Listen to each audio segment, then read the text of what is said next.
conscient parle, discute, interagit, communique au niveau des mots, des signes. Réduit plusieurs éléments à une seule signification. Et quand on dit le niveau des mots, des signes, nous référons bien évidemment au système des signes, au langage humain que l'être humain parle. L'inconscient parle le langage des symboles. Le tarot parle aussi le langage des symboles. Par conséquent, le tarot travaille avec notre inconscient.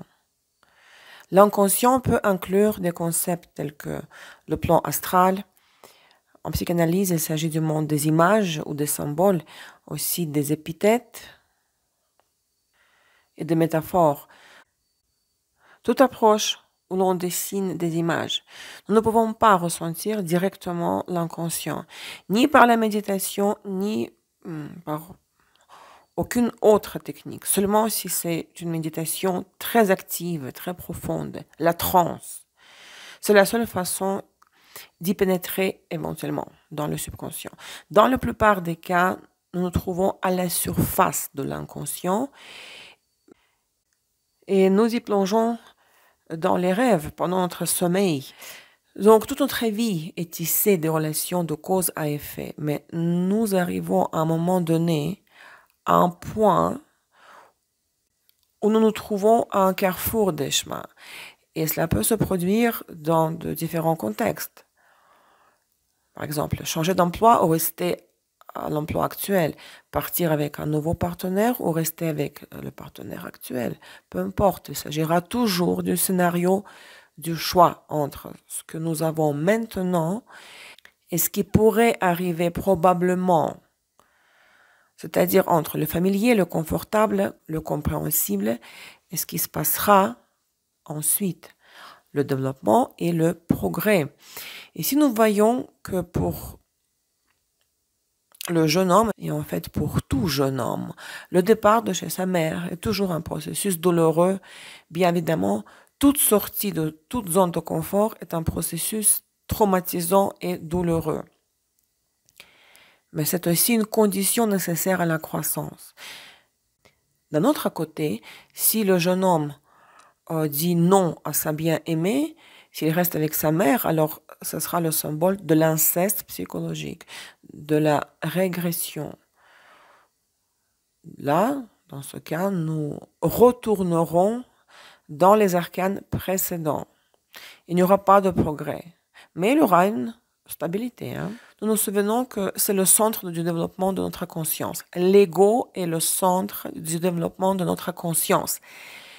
Qu'en général, nous ne pouvons prendre conscience de quoi que ce soit qu'à travers l'ego.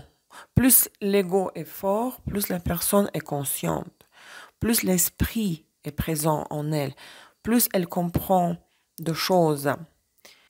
Et l'arcane, les amoureux, est directement lié au concept de la division, de la distinction. Lorsque nous commençons à tout mettre à sa place, à trier et à accorder à chaque chose son propre terme, sa place dans le monde. L'arbre de la connaissance derrière Ève nous renvoie au mythe selon lequel Ève avait le choix de cueillir une pomme de l'arbre de la connaissance ou de ne pas la cueillir. Le mythe parle directement de la naissance de la conscience chez un enfant, chez une personne. Derrière toute connaissance se trouve la destruction du jardin d'Éden ou l'expulsion du jardin d'Éden. Nous avons devant nous le mariage royal. C'est l'exemple de l'alchimie pure. Nous avons devant nous un mariage royal alchimique du roi noir et de la reine blanche. Qu'est-ce qu'un mariage en alchimie? Le mariage est le début d'une fusion. Et chez Crowley, nous avons affaire au début d'un grand processus alchimique. Lorsque nous commençons à lier, à fusionner des contradictions, des côtés différents. Mais il n'y a pas encore de fusion dans cet arcane. Cela arrivera seulement dans l'arcane numéro 14, l'art ou la tempérance, quand les deux facteurs contradictoires fusionneront complètement. Le roi noir avec la reine blanche. Il y a une prise de conscience des contradictions. Et dans ce contexte, la pensée binaire, nous en avons besoin afin de pouvoir apporter du concret au tableau général. Mais ce n'est qu'une étape intermédiaire, car si nous restons trop longtemps dans la pensée binaire, bon, mauvais, bien, mal, clair, obscur, alors nous resterons dans une scission, ce qui n'est pas constructif. Le christianisme avait clairement identifié ou distingué qu'il existe le bien, le Dieu, et le mal, le diable. C'est absolument naturel, particulier et indispensable à cette époque historique. Mais aujourd'hui, le concept ne fonctionne plus. Aujourd'hui, ce qui fonctionne, c'est la formule la plus importante des alchimistes. Solve et coagula, du latin. Dissout et coagule. À l'ère du paganisme, il n'y avait pas de séparation, de division. À l'ère chrétienne, il y avait une division très rigide. Séparation, division, distinction. Maintenant, nous vivons dans l'ère, dans l'éon de Horus, dans l'ère du Verseau. L'éon de Horus, c'est le terme de Aleister Crowley. Lorsque nous sommes amenés à reconnecter, à réunir ces paradoxes, à réconcilier le Dieu et le diable, les ténèbres et la lumière et l'obscurité à l'intérieur, à nous éloigner de la pensée binaire.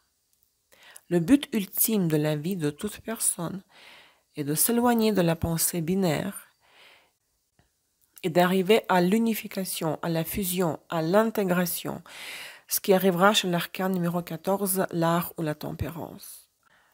La carte met l'accent sur le fait qu'il ne faut favoriser aucun des deux éléments du binôme.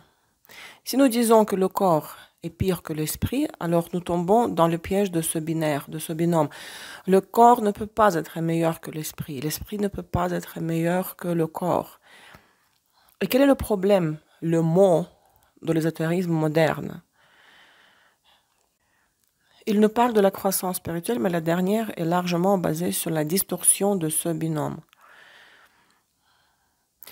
L'ésotérisme moderne dit, il ne faut pas montrer l'agressivité, il ne faut pas penser négativement. Nous lisons une tonne de phrases sur la pensée positive. Mais en réalité, il n'y a rien de pire que de vous bourrer avec la pensée positive.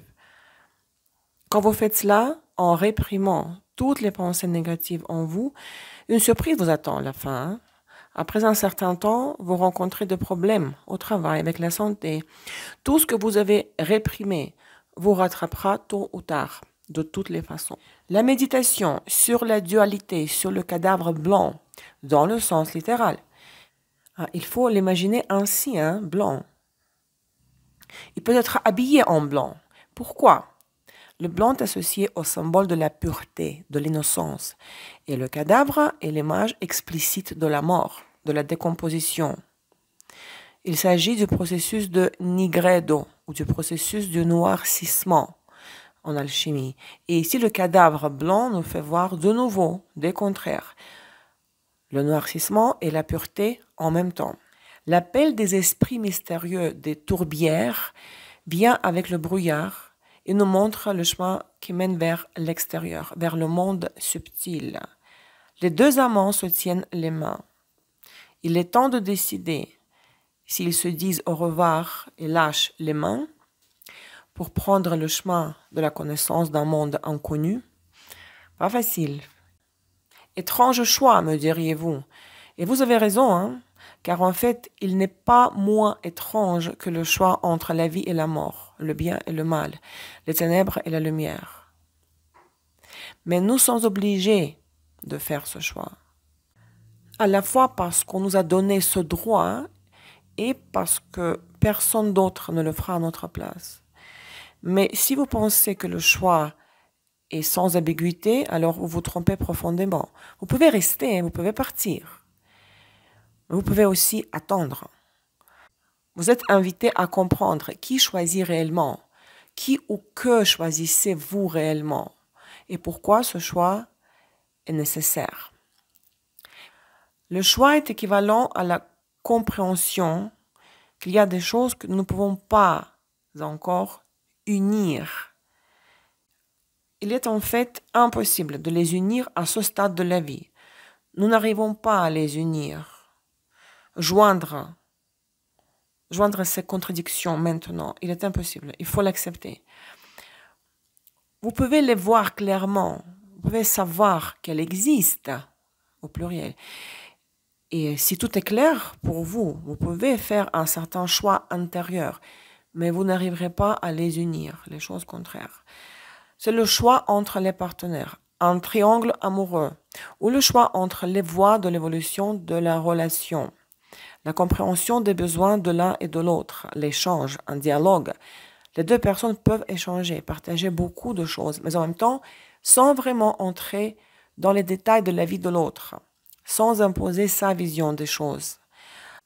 Un certain échange a lieu, mais il n'est pas pesant pour les deux partenaires. Dans le négatif, une psychanalyse erronée, une introspection erronée.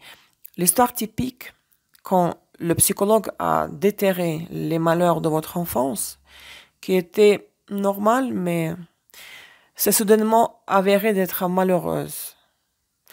Et le psychologue ne l'a pas enterré, ce problème de l'enfance. Il n'a pas fermé les situations. Vous réalisez soudainement que votre mère ne vous aimait pas, le père non plus. Un tas d'autres choses, et vous vous êtes arrêté là, et rien d'autre ne se passe après cette thérapie.